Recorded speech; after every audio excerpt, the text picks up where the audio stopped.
இன்னைக்கு நாங்க எங்க வந்திருக்கோம்னு பார்த்தீங்கன்னா, எங்க வீட்டு பேக்யார்டு தாங்க. பேக்யார்டுன்னு சொல்லும்போது என்னடா இப்படி இருக்குன்னு சொல்லிட்டு நீங்க யோசிக்கலாம்.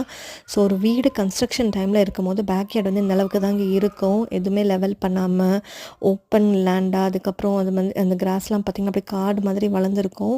ஸோ ஃபைனலா வந்து கன்ஸ்ட்ரக்ஷன்லாம் முடிஞ்சதுக்கப்புறம் க்ளோசிங் டைமில தான் பார்த்தீங்கன்னா, நம்மளுக்கு வந்து நீட்டா கிராஸ்லாம் போட்டு லெவல் பண்ணி தருவாங்க. ஸோ அதுவரைக்கும் வந்து பேக்யார்டு வந்து இந்த மாதிரி தாங்க இருக்கும்.